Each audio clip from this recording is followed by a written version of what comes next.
Hello friends, நாம் இன்றைக்கி பார்க்க போகிறது கத்திரிக்காவும் வெண்டைக்காவும் போட்ட ஒரு பொரியல் தான் பார்க்க போகிறோம். அது எப்படி செய்யலாம் அப்படின்னு சொல்லிட்டு பார்த்துட்டு வந்துடலாம்.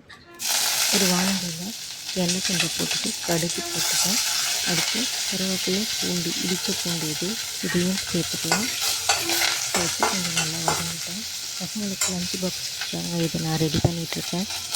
அதோட ஒரு 4-5 வெங்காயம் சேர்த்துக்கோங்க. வெங்காயம் உங்களுடைய விருப்பம் தான். வெங்காயம் எவ்வளோ சேர்க்குறீங்களோ அதுக்கேற்ற மாதிரி டேஸ்ட்டும் நல்லாயிருக்கும். வெங்காயம் நல்லா வதங்கட்டும். ஒரு 4-5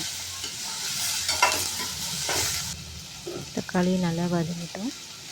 இப்போ கொஞ்சமாக தேவைக்கேற்ப உப்பு சேர்த்துக்கோங்க. உப்பு சேர்த்து நல்லா வதக்கி எடுத்துக்கோங்க.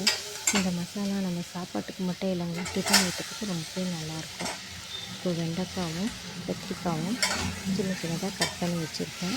அதையும் சேர்த்துக்கிறேன். சேர்த்து அதையும் நல்லா வதக்கி விட்டுக்கலாம். கொஞ்சமாக மிளகாய்த்தூள், காரத்துக்கு ஏற்ற மாதிரி மிளகாய்த்தூள் போட்டுக்கோங்க. கொஞ்சமாக மஞ்சத்தூள் சேர்த்துக்கிறேன். மஞ்சத்தூளும் மிளகாய்த்தூளும் சேர்த்துக்கலாம். இப்போது காரத்துக்கு ஏற்ற மாதிரி மிளகாய்த்தூள் சேர்த்துக்கோங்க. நல்லா வதக்கி விட்டுக்கலாம். இப்போ லைட்டாக கொஞ்சம் ஒரு 1/4 டம்ளர் தண்ணி ஊற்றி நல்லா மிக்ஸ் பண்ணி விட்டுடலாம். நம்ம கிரேவி மாதிரி நமக்கு வேணும்னா கொஞ்சம் அதிகமாகவே ஒரு 1/2 டம்ளருக்கு மேலேயே ஊற்றிக்கோங்க.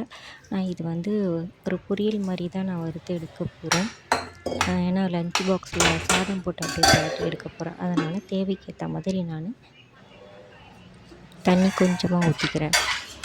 அப்பப்போ நடுவில் இது கொஞ்சம் வதக்கி விடுங்க. அப்போ தான் அடி பிடிக்காமல் இருக்கும். இந்த தண்ணி நான் கம்மியாக போட்டிருக்கேன்ல, அதனால் டேஸ்ட்டு ரொம்பவே நல்லாயிருக்குங்க. சப்பாத்தி, பூரி, தோசை, இட்லிக்கெலாம் கூட ரொம்பவே நல்லாயிருக்கும். இந்த மாதிரி லஞ்ச் பாக்ஸ் கொடுக்கறதுக்கு மார்னிங் டைமில் சட்டுன்னு ரெடி பண்ணி வச்சிடலாம். இதை ஈஸியாகவும் இருக்கும். இப்போ பாருங்கள், ரெடி ஆகிடுச்சு. முக்கால்வாசி நல்லாவே ரெடி ஆகிடுச்சு. இந்த டைமில் உங்களுக்கு தேவைன்னா தேங்காய் போட்டுக்கோங்க. தேங்காய் போட்டு நல்லா வதக்கி விட்டுக்கோங்க. இதே மாதிரி ட்ரை பண்ணி பாருங்கள். இப்போ நான் லஞ்ச் பாக்ஸுக்கு பேக் பண்ணோம். சாதம் போட்டு நல்லா பெரட்டி லஞ்ச் பாக்ஸில் போட வேண்டியது தான். Thank you for